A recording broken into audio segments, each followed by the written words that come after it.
السلام علیکم ورحمۃ اللہ وبرکاتہ۔ الحمدللہ رب العالمین والصلاة والسلام علی اشرف الانبیاء والمرسلین نبینا محمد وعلی آلہ واصحابہ اجمعین وبعد۔ اس سے پہلے کے حلقے میں جو باتیں چل رہی تھیں وہی باتیں مزید آگے ہمیں اس حلقے میں بڑھانا ہے، اور جو بات چل رہی تھی وہ یہ تھی کہ اہل سنت اور اہل الحدیث کو، اہل الاثر کو، سلفیوں کو لوگ مختلف انداز کے طعنے دیتے ہیں، انہیں حشویہ کہتے ہیں، مجسمہ کہتے ہیں۔ تو حشویہ اور مجسمہ کا تذکرہ آیا کہ حشویہ کون ہے، مجسمہ کون ہے، اور کیوں یہ طعنے آج یہ ہمیں دیتے ہیں۔ جو آج طعنے ہمیں دے رہے ہیں یہ کوئی نئی بات نہیں ہے، بلکہ پرانے دور میں ہمارے اسلاف کو بھی حشویہ کہا گیا، ایسے مجسمہ کہا گیا، مختلف انداز کے طعنے، مختلف انداز کے برے القاب انہیں دیے گئے۔ تو آج اس دور میں بھی اگر ہمیں کوئی کسی کا ایجنٹ کہتا ہے، متشدد کہتا ہے، انتہا پسند کہتا ہے، یا کوئی کسی کی تملق اور چاپلوسی کرنے والا کہتا ہے، تو یہ کوئی نئی بات نہیں ہے، ہمیشہ اہل الحدیث کو اس طرح کا الزام دیا جاتا رہا ہے۔ اس کے بعد دیکھیے صفحہ نمبر 190 کے بعد 91 پر خلاصہ کلام۔ خلاصہ کلام یہ ہے کہ بدعتیوں کا یہی وتیرہ ہے، بدعتیوں کا یہی طور طریقہ ہے، کیا؟ اہل الحدیث والاثر پر طعن و تشنیع اور ان کے عیب جوئی کرنا۔ اہل بدعت کا ہمیشہ سے یہ شیوا رہا ہے کہ وہ اہل الحدیث کو مختلف طعن و تشنیع سے یاد کرتے ہیں۔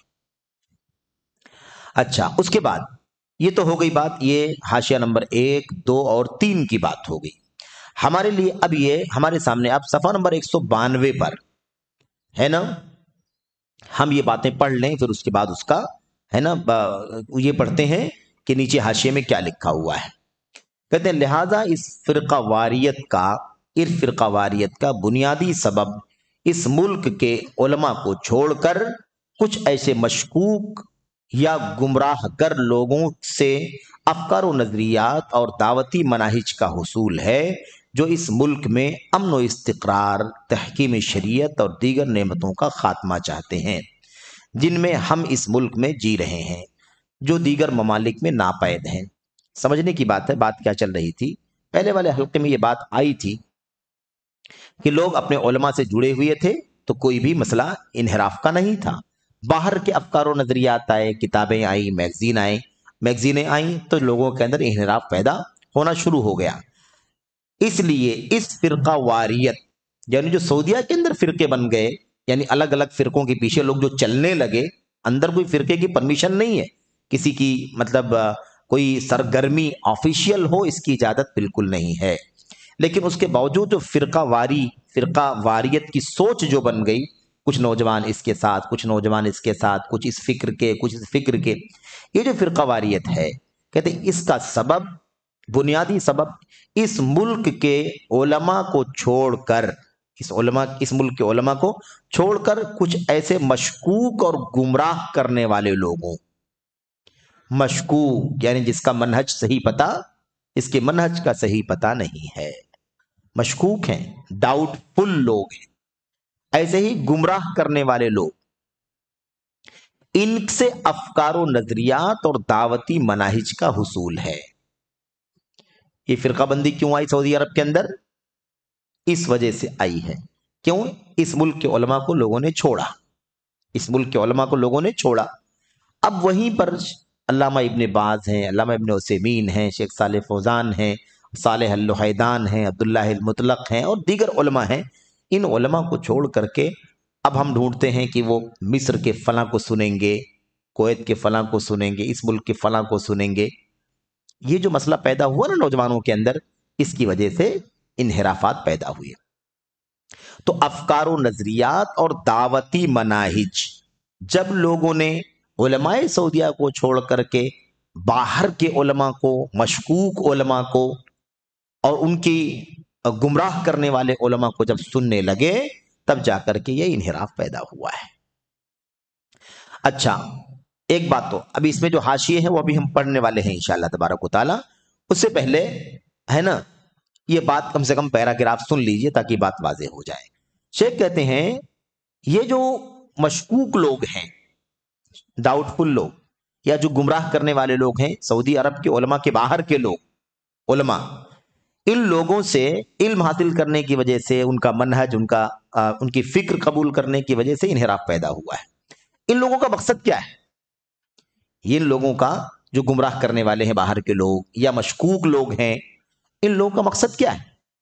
مقصد کہہ رہے ہیں اس ملک میں جو امن پایا جاتا ہے، سعودی عرب میں جو استقرار ہے، ایک دم شانت ٹھہراؤ کا ماحول ہے، کوئی جنگ نہیں، کوئی جھگڑا نہیں، کوئی اتھل پتھل نہیں، ایسے ہی شریعت کی تحکیم، یعنی وہاں شریعت کا حکم نافذ ہے، شریعت کے فیصلے وہاں پر ہوتے ہیں۔ یہ جو ساری خصوصیات ہیں سعودی عرب کی اور دیگر بہت ساری نعمتیں ہیں، ان سب نعمتوں کا یہ خاتمہ کرنا چاہتے ہیں۔ سعودی عرب کی ان نعمتوں کا شریعت کے مطابق فیصلہ کیا جانا، ایسے ہی وہاں امن ہے، سکون ہے، استقرار ہے، شانتی ہے، اس پورے ماحول کو تہس نہس کرنا چاہتے ہیں یہ لوگ۔ اسی لیے اپنی رائے، اپنے افکار، اپنے نظریات اور اپنے عقیدے سعودی عرب کے اندر پھیلانا چاہتے ہیں، اور ہمارے نوجوان اسی لیے بہک گئے ہیں کیونکہ ان کے پیچھے چلنے لگے، ان کی باتوں کو سننے لگے۔ یہ جو نعمتیں ہم اس ملک میں جن نعمتوں میں ہم جی رہے ہیں، یہ نعمتیں یہ ختم کرنا چاہتے ہیں، اور دوسرے ملکوں میں یہ نعمتیں نہیں پائی جاتی ہیں۔ بتائیے سعودی عرب میں جو نعمتیں دنیا کسی ملک میں ہیں، عجیب و غریب امن ہے، سکون ہے، ایک عقیدہ، ایک ایمان، آپ کو کہیں خوف نہیں، کہیں ڈر نہیں، پرسکون ماحول میں آپ زندگی گزارتے ہیں۔ کہتے ہیں ان کی دیرینہ خواہش ہے، یعنی بہت پہلے سے ان کی خواہش ہے، پرانی خواہش ہے کہ ہمیں فرقوں میں بانٹ دیں۔ یہ مشکوک لوگ، ڈاؤٹ فل لوگ، اور ایسے ہی باطل افکار و نظریات رکھنے والے اور ایسے ہی گمراہ کرنے والے، ان لوگوں کا کیا سوچنا ہے؟ یہ چاہتے ہیں کہ ہمیں فرقوں میں بانٹ دیں۔ سعودیہ میں کوئی فرقہ نہیں، سب اللہ کی کتاب، نبی کی سنت، صحابہ کے طریقے پر چلنے والے، اسی پر ملک قائم ہوا، اسی پر علماء کام کرتے ہیں، اسی پر ساری منسٹریاں کام کرتی ہیں۔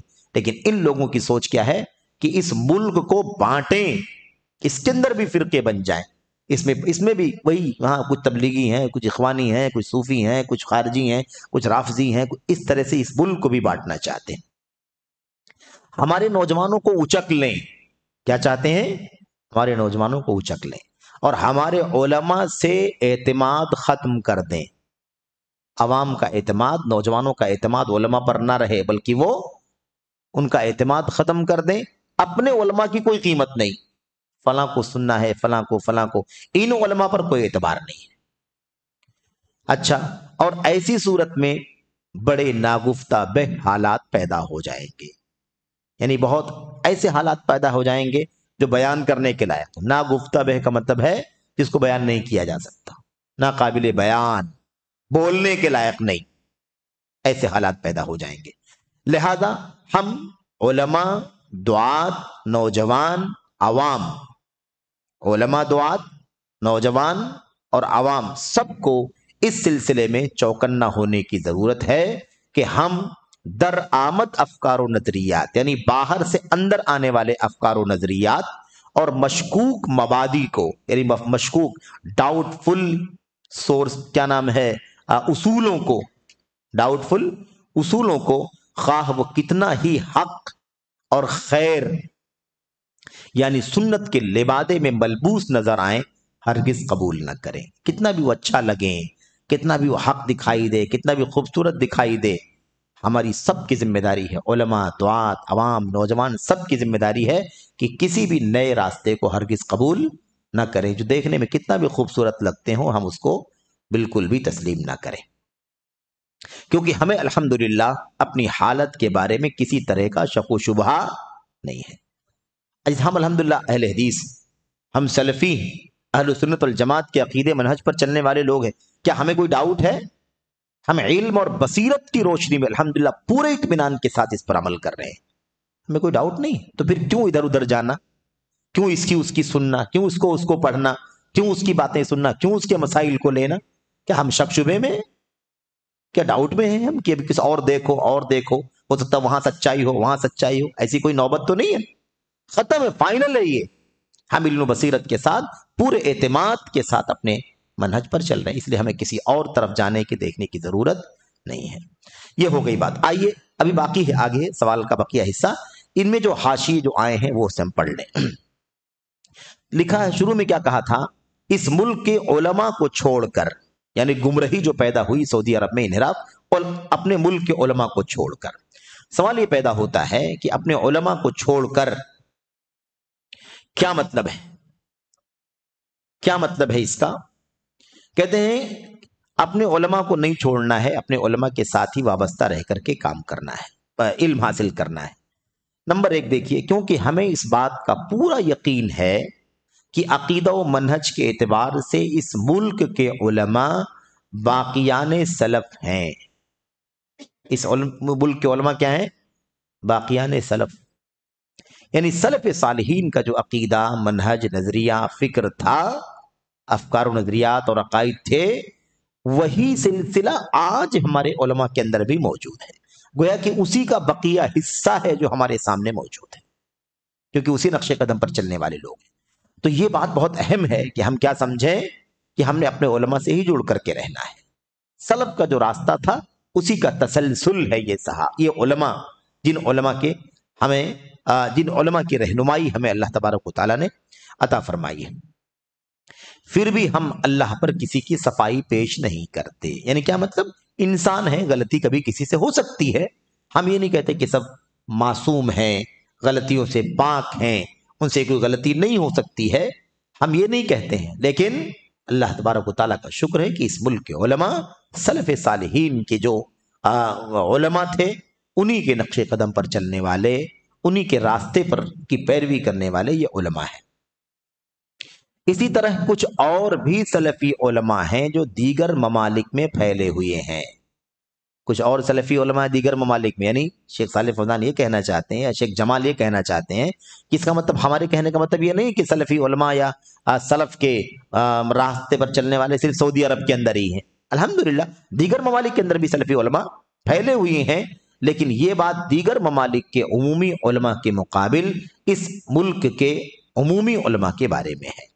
یعنی میں جو گفتگو کر رہا ہوں, شیخ جمال جو ہے گفتگو کر رہے ہیں, کہہ رہے ہیں کہ میں جو ابھی فی الحال گفتگو کر رہا ہوں اپنے ملک کے عمومی طور پر علماء کے بارے میں کر رہا ہوں, ورنہ دنیا کے اور ملکوں میں بھی الحمدللہ سلفی علماء موجود ہیں, چونکہ اپنے ملک کے عوام کو سمجھا رہے ہیں زیادہ تر, خاص طور پر, اس لیے یہ بات انہوں نے کہہ دی. تو بہرحال یہ ہو گئی بات. کیوں آخر اس کا جواب ہے کہ کیوں اپنے ملک کے علماء سے جڑے رہو. اب آج جو ہے چونکہ وہ ملک ایک مشن پر چل رہا ہے, اس لیے وہ اس طرح سے بھی کہہ رہے ہیں کہ ہم اپنے ملک کے علماء, کیا ہم لوگ کہہ پائیں گے اپنے ملک کے علماء؟ کیونکہ ہمارے ملک میں ایک راستہ ہے ہی نہیں کہ ہم اپنے ملک کے علماء سے کہیں, بلکہ بہت سارے راستے ہیں, بہت سارے علماء ہیں, الگ الگ راستے پر چلنے والے, الگ الگ فرقوں کے علماء ہیں. اس لیے ہم یہ نہیں کہہ پائیں گے اپنے ملک کے علماء.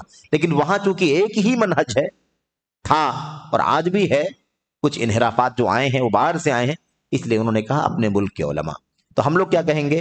اپنے منہج کے علماء, کیونکہ یہاں پر منہج ایک نہیں ہے بلکہ یہاں پر نہ جانے کتنے راستے ہیں, اس لیے ہم کہیں گے اپنے منہج کے علماء. خیر یہ ہو گئی بات. اس کے بعد شیخ نے کیا کہا تھا, کچھ ایسے مشکوک یا گمراہ گر لوگ, مشکوک اور گمراہ کرنے والے, اس پر کہتے ہیں نمبر 2, جیسے منہج الانبیاء فی الدعوت الی اللہ. بڑی عجیب و غریب بات ہے. نام دیکھیے کتابوں کا نام دیکھ, کتابوں کا نام کیا؟ منہج الانبیاء فی الدعوۃ الی اللہ, اللہ کے دین کی دعوت دینے میں انبیاء کا طریقہ, اللہ کے دین کی دعوت میں انبیاء کا طریقہ. اس لیے آپ نام سے تو بالکل دھوکہ کھا جائیں گے. ابھی آپ نے دیکھا کہ اخوانیوں کی میگزین کا نام کیا تھا؟ السنہ. میگزین کا نام السنہ ہے. شیخ البانی کہتے ہیں نام ہی ہے صرف سنت کا, اندر کوئی سنت کی چیز نہیں ہے. تو عجیب و غریب بات. یہاں بھی دیکھیے یہ دوسرے صاحب ہیں, یہ ایک نیا نام ہے جس کا تعارف آپ کے سامنے آج ہونے جا رہا ہے. یہ بھی انحراف کی راہ پر چلنے والے ہیں. جیسے منہج الانبیاء فی الدعوۃ الی اللہ نامی کتاب کے مؤلف محمد سرور بن نائف زین العابدین, سروری بھی ایک طبقہ پایا جاتا ہے، سروری ملتا جلتا ہے تھوڑے سے فرق کے ساتھ، انشاءاللہ تصویر واضح ہو جائے گی ان کی باتیں جب آپ پڑھیں گے.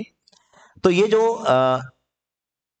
محمد بن سرور بن نائف زین العابدین، ان کی کتاب کا نام کیا ہے؟ منہج الانبیاء فی الدعوہ الی اللہ. اور میرے بھائی قاری محترم، انشاءاللہ ہم اس کتاب سے اس کے کچھ بعض افکار و نظریات نقل کریں گے. کتاب سے کچھ اقتباس آئے گا تب بات واضح ہوگی نا. اچھا، اب چونکہ آگے نقل ہونے والا ہے اس لیے میں چاہتا ہوں کہ اس پر ابھی کوئی بات آپ کے سامنے نہ کروں، کیونکہ بات آگے آ رہی ہے، وقت بچے گا انشاءاللہ تبارک و تعالی. خالی آپ اتنا ذہن میں رکھیں کہ مشکوک اور گمراہ کرنے والے، مشکوک اور گمراہ کرنے والے، اس کی ایک مثال یہ دوسری آ گئی. اس سے پہلے ایک مثال آ چکی اخوانیوں والی السنہ، اور یہاں پر منہج الانبیاء فی الدعوہ الی اللہ، تیسرا نام آ رہا ہے. اسی طرح وہ لوگ جو مسعری اور سعد فقیہ کے نام سے جانے جاتے ہیں.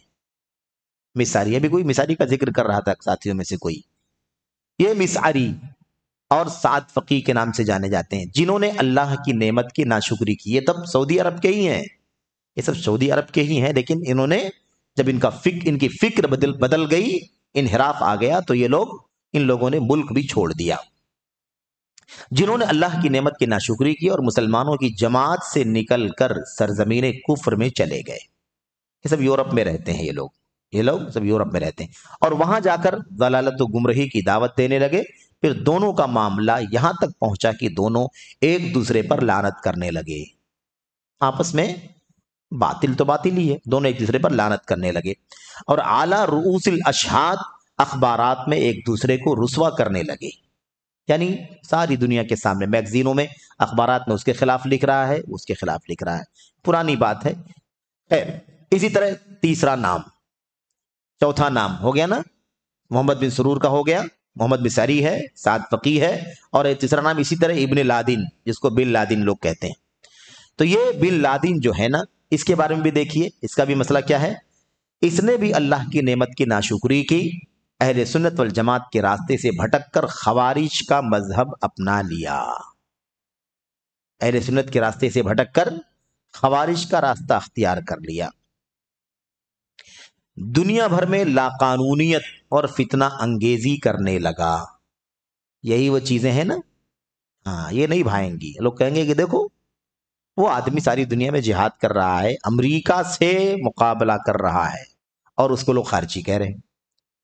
اتنا بڑا کارنامہ انجام دے رہا ہے، اس کو خارجی کہہ رہے ہیں.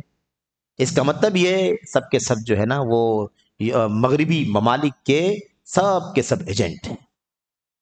اس طرح کی بات ہے. ہم اصولوں پر چلنے والے لوگ ہیں، کتاب و سنت کے دلائل سے باہر نکل کر کے اپنی عقل پرستی کے ساتھ نہیں زندگی گزارتے.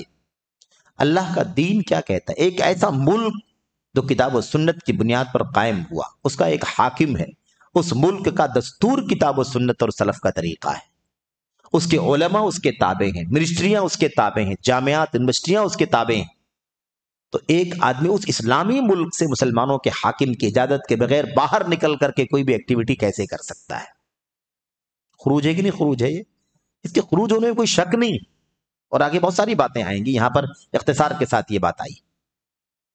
تو کہتے ہیں کہ دنیا بھر میں لاقانونیت اور فتنہ انگیزی. اسی لیے جب اب یہ سب باتیں سننے والا کیا کہے گا؟ ہمیں کہے گا یہ سب کے سب امریکہ کے ساتھی ہیں، یہ سب ان کے دوست ہیں، ان کے ایجنٹ. کیونکہ دیکھو اس نے تو جہاد کا اتنا بڑا کارنامہ انجام دیا، لوگ بن لادن کی برائی کر رہے ہیں. یہ ہے. اچھا، فساد پھیلانے کے کام میں لگ گیا، لیکن اللہ سبحانہ و تعالیٰ اللہ سبحانہ و تعالیٰ اس کے اور اس جیسے دوسروں کے گھات میں ہے. یعنی اس طرح کے جتنے بھی لوگ ہیں سب اللہ تبارک و تعالیٰ کی نظر میں ہیں. تو یہ 3 4 5 نام آ گئے نا. ان لوگوں کی وجہ سے اس ملک میں نوجوان عوام برباد ہوئے. کتنی سرگرمی تھی اس کی بن لادن کی. اس وقت ایسا لگتا تھا کہ ایک بہت بڑی تعداد نوجوانوں کی جو ہے وہ بالکل بن لادن کو سمجھتی ہے کہ دنیا میں اس سے بڑا کوئی موحد، اس سے بڑا کوئی دین پر عمل کرنے والا نہیں ہے. اس طرح کی ذہنیت اس وقت بن گئی تھی صورتحال. اور لوگ دعائیں کرتے تھے، بہت سارے لوگ دعائیں کرتے تھے، کہتے تھے کہ وہ تو اللہ کا نام لیتا ہے، لا حول، وہ الا ماشاء اللہ کہتا ہے، انشاء اللہ کہتا ہے، باذن اللہ کہتا ہے، بحول اللہ وقوتہ ہی کہتا ہے، اس سے کہاں لازم آتا ہے؟ تمہارا قدم غلط ہے، تم نے خروج کیا ہے مسلمانوں کے حاکم سے، مسلمانوں کے ملک سے، مسلمانوں کی جماعت سے تم نے نکل کر کے یہ راستہ اختیار کیا ہے۔ اچھا ایک چیز اور دیکھیں، انجام کیا ہوتا ہے؟ یہ تو ایسی مثال ہے جو آنکھوں کے سامنے ہے نا لوگوں کے، کیا انجام ہوا؟ پورے ماحول پر نظر رکھ کر کے دیکھو، ایک سرسری طور پر ذہن میں لا کر کے دیکھو کہ اس سے کون سی توحید کا فائدہ ہوا ہے، کون سی سنت کا فائدہ ہوا ہے، اس سے کون سی جان بچی ہے، اس سے کون سی آبرو بچی ہے، اس سے کون سا مال بچا ہے، اس سے کون سا امن و سلامتی کا، شانتی کا ماحول پیدا ہوا ہے، اس سے دعوت توحید و سنت کو کون سی مضبوطی ملی ہے، اس سے اسلام کو کون سا سپورٹ ملا ہے؟ سب منفی ہے کہ نہیں منفی ہے؟ کوئی پہلو آپ کو اچھا نہیں ملے گا، خود اپنا وجود بھی کھو گیا، اس کا خاندان اور جو کچھ بھی اس کے تعلقات سب کا سب ضائع ہو گیا کہ نہیں ضائع ہو گیا؟ یہی انجام ہوتا ہے۔ ولی امر کے تابع ہوتے، حاکم وقت کے تابع رہتے، اسلامی نظام کے تابع رہتے، انشاءاللہ تبارک و تعالیٰ امن و سکون ہوتا۔ کتنے جان و مال کا نقصان ہوا ہے، کتنی سلفیت اور اہل حدیثیت بدنام ہوئی ہے دہشت گردی کے نام پر، اس کی صفائی کرنے میں صدیاں لگ جائیں گی، اس کا نقصان برسہ برس، زمانہ در زمانہ اس کا نقصان اٹھانا پڑے گا۔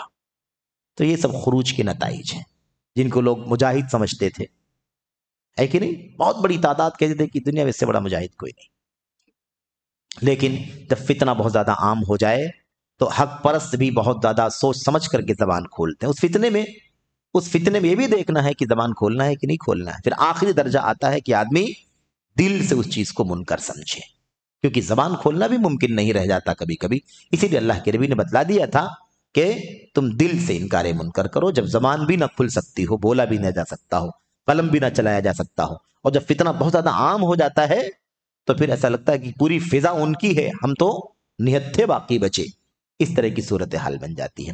تو یہ چند مثالیں ہیں، ان چند مثالوں پر انشاءاللہ آگے گفتگو آئے گی، اور ان لوگوں کے عقائد، ان کے نظریات، ان کی ایکٹیویٹیز، ان کی کتابیں، ان کی میگزین، ان سب پر انشاءاللہ تبارک و تعالیٰ گفتگو ہوگی۔ یہاں اس سوال کے جواب میں سرسری طور پر شیخ نے بطور مثال، اور یاد رکھنا مشکوک لوگ اور گمراہ کرنے والے لوگ، یہ دو طبقے ہیں، ان دو طبقوں کی 2-3-4 مثالیں ان شخصیتوں کی ہے، یہ سارے کام ان لوگوں نے کیے ہیں۔ اچھا اس کے بعد حاشیہ نمبر 1 جو ہے صفحہ نمبر 193 میں، حاشیہ نمبر جو 1 ہے اسے بھی پڑھ کر کے ختم کر لیں، پھر اس کے بعد انشاءاللہ تبارک و تعالی ہے نا ہم آگے والی بات اگلے سیشن میں پڑھیں گے۔ آخر میں بات کیا کہی ہے؟ الحمدللہ ہم اپنے دین کے بارے میں کسی شک شبے میں نہیں ہیں، اپنے دین کے بارے میں کسی شک شبے میں نہیں ہے، پورے اطمینان کے ساتھ اللہ کی توحید، سنت اور صحابہ کے طریقے پر چل رہے ہیں۔ ایک شخص حسن بصری رحمہ اللہ کے پاس آیا اور کہنے لگا، اور ایسے کہنے والے بہت سارے آپ کو ملیں گے، آپ کو کہیں کہیں میڈیا پر ملیں گے، کوئی آپ کو فزیکل کوئی ملے گا، آپ کو سمجھانے کی کوشش کرے گا، کیونکہ ہمارے نوجوانوں کے بیچ میں مسجدوں کے اندر بھی گھس گھس کر کے کوئی انکار حدیث، کوئی خارجیت، کوئی رافضیت، کوئی اخوانیت کی تعلیم دے رہا ہے، تو ایسے سوالات کرنے والے آپ کو بہت ملیں گے۔ آپ کا اس وقت یہ جواب ہونا چاہیے، یہ سلف کا طریقہ ہے، ہمیں یہی جواب سیکھنا ہے، یہی جواب دینا ہے، اسی فکر کے ساتھ ہمیں زندگی گزارنی ہے۔ ایک شخص حسن بصری رحمہ اللہ کے پاس آیا اور کہنے لگا، اے ابو سعید، یہ ان کی کنیت ہے، میں آپ سے جھگڑنا یعنی کچھ بحث و مباحثہ کرنا چاہتا ہوں۔ آج سے لوگ کہتے ہیں بھائی میں آپ سے کچھ ڈسکس کرنا چاہتا ہوں، آئیے 1-2 مسئلے پر آپ سے ڈسکس کرنا ہے۔ تو ایسے ہی حسن بصری کے پاس کوئی آیا، اس نے کہا، تو حسن بصری نے کہا میرے پاس سے ہٹ جاؤ، میرے پاس سے ہٹ جاؤ، کیونکہ میں نے اپنا دین خوب اچھی طرح سے جان لیا ہے، میں جس دین پر چل رہا ہوں پورے علم کے ساتھ چل رہا ہوں، پوری بصیرت کے ساتھ چل رہا ہوں، کوئی شک شبے میں نہیں ہوں کہ اس سے اچھا ملے گا تو کہیں اور چلے جاؤں گا، اس سے اچھا ملے گا تو تیسری جگہ چلے جاؤں گا، ایسی پوزیشن میں نہیں ہوں، بلکہ میں کیا ہوں، خوب اچھی طرح سے اپنے دین کو میں نے سمجھ لیا ہے، پورے علم اور بصیرت کے ساتھ اپنے دین پر عمل کر رہا ہوں۔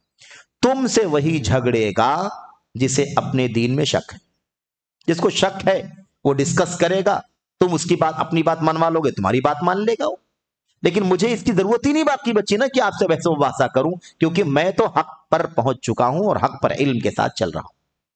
تو یہ بات یاد رہے کہ کسی ایسے مسئلے پر ڈسکس کرنے کے لیے کوئی آئے جو آپ کو مثال کے طور پر یعنی آپ کو سمجھا لینا چاہتا ہو، آپ کو مطمئن کر دینا چاہتا ہو، تو آپ کہیے کہ نہیں، یہ سب مسئلے پر بات مجھے نہیں کرنا ہے، ہم جس راستے پر چل رہے ہیں وہ راستہ اندھیرے میں نہیں ہے، شک شبہ میں نہیں ہے، کنفیوژن کے ساتھ نہیں عمل کر رہے ہیں کہ اس کے بعد بھی کسی اور راستے کی تلاش ہے اور وہ ملے گا تو اس پر چلے جائیں۔ ہم جس پر چل رہے ہیں علم کے ساتھ، بصیرت کے ساتھ چل رہے ہیں۔ یہ شرح اصول اعتقاد اہل سنہ کا واقعہ ہے۔ ایک اور بات، اس کے بعد بات ختم ہو جائے گی۔ معن بن عیسیٰ بیان کرتے ہیں، معن بن عیسیٰ بیان کرتے ہیں، امام مالک رحمہ اللہ ایک دن مسجد سے نکلے۔ واقعات آپ دیکھیے، ہم تو کتنے چھوٹے طلبہ ہیں، ادنا ہے کہ نہیں ادنا ہے، تو ہماری بات تو بہت مشکل ہے۔ یہ بات کس کی؟ حسن بصری کو لوگ دھوکہ دینے کے لیے آتے تھے، امام مالک کو ورغلانے کے لیے لوگ آتے تھے۔ کیوں آتے تھے معلوم آپ کو؟ کہ حسن بصری اگر گھوم گئے تو پتہ نہیں کتنے لوگ ان کے پیچھے گھوم جائیں گے۔ امام مالک اگر کہیں تھوڑا سا نرم ہو گئے تو نہ جانے کتنے لوگ امام مالک کے پیچھے ان کے موقع پر آ جائیں گے۔ اس لیے اس طرح کے لوگوں کو تو یہ بھی سمجھنے کی ضرورت ہے کہ ہتھ کنڈا اور سازش صرف عوام کے ساتھ نہیں چلتی باطل کی، جو علماء ہیں، دعات ہیں، جن کے سننے والے بہت سارے لوگ ہیں، جن کو فالو کرنے والے بہت سارے لوگ ہیں، ہے نا، ان کو ٹارگٹ کیا جاتا ہے، کسی شبہے میں ڈال کر کے ان کی بات، ہے نا، اپنی بات بنوا لی جائے۔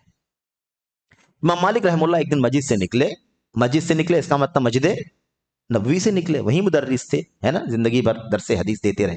درحال ہے کہ آپ میرے ہاتھ پر ٹیک لگائے ہوئے تھے، مان بن عیسیٰ کہتے ہیں، ہے نا، کہ میرے ہاتھ پر ٹیک لگائے ہوئے تھے۔ اتنے میں ابو الحوریہ یا بعض روایتوں میں ابو الحوریہ نامی ایک شخص آپ سے ملا جو بدعت ارجا سے متہم تھا، یعنی مرجیہ کے عقیدے پر چلنے والا تھا۔ کون سی بدعت تھی اس کے ہاں؟ مرجیہ کی بدعت، یعنی ایمان ہے، توحید ہے، تو عمل سے، بدعملی سے کوئی فرق نہیں پڑے گا۔ توحید خالص ہے تو عمل برا ہو تب بھی کوئی فرق نہیں پڑے گا، یا عمل نہیں کریں گے تب بھی کوئی فرق نہیں پڑے گا۔ جیسے عقیدہ خراب ہو تو نیک عمل سے کوئی فائدہ نہیں ہوگا۔ مرجیہ کا ہی عقیدہ ہے نا کہ جیسے بدعقیدگی کے ساتھ نیک عمل سے کوئی فائدہ نہیں ملے گا، ایسے صحیح عقیدے کے ساتھ بدعملی سے کوئی نقصان نہیں ہوگا۔ یہ ان کا نظریہ ہے مرجیہ کا، اور ارجا کا عقیدہ یہ بدعتی عقیدہ ہے۔ تو ایک جو ابو الحوریہ تھا، یہ مرجیہ کے عقیدے پر چلنے والا آدمی تھا۔ کہنے لگا، اے اللہ کے بندے، ذرا میری ایک بات سنو جو میں تم سے کہنا چاہتا ہوں، اور مباحثہ کر کے تمہیں اپنی رائے بتانا چاہتا ہوں۔ امام مالک مسجد سے نکلے تو اس نے ملاقات کی اور امام مالک سے کہا کہ تھوڑی سی ایک دو مسئلے پر آپ سے بات کرنا چاہتا ہوں میں، اور اپنی بات میں آپ کے سامنے پیش کرنا چاہتا ہوں۔ ٹھیک ہے، انہوں نے کہا اگر تم مباحثے میں مجھ پر غالب آ گئے تو؟ امام مالک نے سمجھایا کہ اچھا ٹھیک ہے، تم مجھ سے مباحثہ کرنا چاہتے ہو، مناظرہ کہہ لو یا ڈسکشن کہہ لو، اگر آپ مجھ سے ڈسکشن کرو گے اور اگر تم غالب آ گئے، یعنی بات چیت کرنے میں، سمجھانے میں تم بڑھ گئے اور میں ہار گیا، تو کیا کرنا ہوگا؟ اس نے کہا کہ ٹھیک ہے، اگر میں غالب آ جاؤں گا تو تم میری بات مان لینا۔ ظاہر سی بات ہے کہ میں سمجھانے میں کامیاب ہو گیا اور میں اپنی بات آپ کو سمجھا چکا، اور آپ مطلب ہار گئے، اپنی بات نہیں منوا سکے، تو ظاہر سی بات ہے کہ آپ میری بات مان لینا۔ یہ امام مالک نے سے اس ابو الحوریہ نامی شخص نے کہا، اگر میں تم پر غالب آ گیا تو تم میری پیروی کرنا، ٹھیک ہے؟ انہوں نے کہا اور اگر کوئی تیسرا شخص آ جائے اور ہم دونوں سے بحث کرنا شروع کر دے اور وہ ہم دونوں سے جیت جائے تو؟ تیسرا آدمی آئے اور ہم دونوں سے زیادہ تیز نکلے، تم مجھ سے تیز نکلے اور تیسرا ملے جو ہم دونوں سے تیز نکلے بات چیت کرنے میں، تو کیا کرنا ہوگا؟ کہا ہم دونوں اس کی پیروی کر لیں گے، یعنی تم ہار جاؤ گے، میری بات مان لو گے، اور ہم دونوں سے کوئی مناقشہ کرے گا اور وہ ہم دونوں سے زیادہ تیز ہوگا، ہم دونوں کو ہرا دے گا، تو ہم دونوں چھوڑ کر کے اس کی بات کو مان لیں گے، اس کی پیروی کر لیں گے۔ تو کہا ہم دونوں اس کی پیروی کر لیں گے۔ امام مالک رحمہ اللہ نے فرمایا، اب دیکھیے ہے اصل میں جواب، یہی سمجھانے کے لیے انہوں نے کہا تھا، اے اللہ کے بندے، اللہ عز و جل نے محمد صلی اللہ علیہ وسلم کو صرف ایک دین دے کر کے بھیجا ہے، دین ایک ہی دے کر کے بھیجا ہے نا، الگ الگ تو نہیں ہے، ایک دین دے کر کے بھیجا ہے، اور میں تمہیں دیکھ رہا ہوں کہ ایک دین سے دوسرے دین کی طرف منتقل ہو رہے ہو۔ اس نے سمجھا دیا تو اس کی مان لوگے، اس کو کوئی سمجھانے والا آ گیا تو اس کو چھوڑ کے تیسرے والے کو مان لوگے۔ تو دین کتنا ہے؟ دین ایک ہی ہے۔ تم یہاں سے بدل کر کے دوسرے پر جاتے ہو، اس کو بدل کر کے تیسرے پر جانے کی بات کرتے ہو، یہ تو اللہ کے نبی علیہ الصلوۃ والسلام کا لایا ہوا دین نہیں ہے۔ تو یہ بتانا یہ تھا کہ یہ بحث و مباحثہ، یہ ڈسکس اور ان مسائل میں جو مسلم ہیں ایک دم، اس میں بات کرنے کی ضرورت نہیں ہے۔ تو ایسے مسائل میں کوئی آئے ورگلانے کے لیے، بہکانے کے لیے، تو اس میں ڈسکس کرنے کی ضرورت نہیں ہے۔ بہت سارے نوجوان آج کل بیچ بیچ میں گھوم رہے ہیں مسجدوں کے اندر، اور کچھ نوجوانوں کو پکڑ کر کے وہ سمجھاتے ہیں کہ دیکھو قرآن کی ایک آیت ہے، مجھے آپ سے اس قرآن کی آیت کے بارے میں ڈسکس کرنا ہے۔ کیا ڈسکس کرنا ہے؟ یہ قرآن کی آیت ہے جسے پتہ چلتا ہے کہ قرآن دین کے لیے کافی ہے، دین اسلام کے لیے قرآن کیا ہے؟ کافی ہے۔ تو کیا مطلب ہے اس کا؟ جب اللہ کہتا ہے قرآن کافی ہے، اور قرآن لوح محفوظ سے اترا ہے، جبریل کے ذریعے سے اللہ کے نبی کے دل پر آیا ہے، تو اس کے صحیح ہونے میں کوئی حق ہونے میں کوئی ڈاؤٹ بھی نہیں، شک و شبہ بھی نہیں ہے۔ جبکہ اللہ کے نبی کی حدیث جو ہے اس میں یہ ڈاؤٹ ہے، 200 سال کے بعد لکھی گئی، 300 سال کے بعد لکھی گئی، ایسا ہوا ویسا ہوا، راوی سچے بھی ہیں جھوٹے بھی ہیں، حافظہ ان کا صحیح تھا، بعض لوگوں کا حافظہ صحیح نہیں تھا، یہ سارے مسائل ہیں۔ اور اللہ کہہ رہا ہے کہ قرآن میں ساری چیزیں ہم نے ڈیٹیل سے بیان کر دی ہیں، تو پھر اس کا مطلب ہے کہ ہم کو قرآن کے علاوہ حدیث کی ضرورت ہی کیا ہے؟ کیوں جاؤ ڈاؤٹ والے کام میں پڑھنا، شک میں پڑھنا، صحیح ضعیف کے مسائل میں پڑھنا؟ اس سے بہتر ہے کہ قرآن کریم کافی ہے۔ اللہ نے فرمایا کہ ہم نے اس میں ساری تفصیل بیان کر دی ہے، تبیان لکل شیء، ہر چیز کی وضاحت۔ ایسے اور بھی آیتیں جو اس معنی کی ہیں پڑھ کر کے۔ تو اب ہمیں کیا کرنا ہے کہ بھائی ہمیں معلوم ہے نا مسلم عقیدہ کہ قرآن سنت کبھی جدا نہیں ہو سکتے، سنت کے بغیر قرآن کبھی سمجھ میں نہیں آ سکتا، دین پر آدمی رہ ہی نہیں سکتا سنت کے بغیر۔ تو اس پر کوئی ڈسکس کرنے کے لیے آئے تو کیا آپ اس کی بات کو سنیں گے بیٹھ کر کے؟ آپ کہیں گے نہیں، یہ سب موضوع پر بات ہی نہیں کرنا ہے، ان سب موضوعات کے بارے میں بات کرنا ہی نہیں ہے۔ ہم علم اور روشنی، علم اور بصیرت کی روشنی میں الحمدللہ اللہ کے دین پر عمل کر رہے ہیں۔ میں پتہ ہے کہ سنت کے بغیر اللہ کے دین پر عمل نہیں ہو سکتا، اس لیے اس موضوع پر آپ ڈسکس کر کے ہم کو سمجھانے کی کوشش مت کرو۔ یہ نہ کہیں کہ مجھے تو پتہ ہے قرآن کی آیتیں حدیثیں معلوم ہے، ڈسکس کر کے دیکھتے ہیں کیا بولے گا وہ، تو آپ کو شبہے میں ڈال دے گا، وہ شبہے میں ڈال دے گا، اور شبہے دلوں کو کھینچ لیتے ہیں۔ شبہات کانٹوں کی طرح ہیں، آنکڑوں کی طرح ہیں، جو دلوں کے اوپر لگتے ہیں اور دلوں کو کھینچ لیتے ہیں، اور پھر اس کے بعد واپس آدمی حق کی طرف آ سکے گا یا نہیں آ سکے گا، اس کی کوئی ضمانت نہیں ہے۔ تو بہرحال اللہ سے دعا کرتے ہیں کہ اللہ تبارک و تعالی ہمیں اور آپ کو حق کی معرفت، بصیرت کے ساتھ، علم کے ساتھ رکھنے کی توفیق عطا فرمائے، اور جو بھی اس طرح کے باطل افکار و نظریات لے کر کے امت میں گمراہی کا دروازہ کھولنا چاہتے ہوں، ورگلانا چاہتے ہوں، ایسے لوگوں کی سازشوں کو، ان کے مکر و فریب کو، ان کی چالوں کو اللہ تبارک و تعالی ہمیں سمجھنے کی توفیق عطا فرمائے۔ آمین رب العالمین، وصلی اللہ وسلم وبارک علی نبینا محمد وعلی آلہ وصحبہ اجمعین۔ السلام علیکم ورحمۃ اللہ وبرکاتہ۔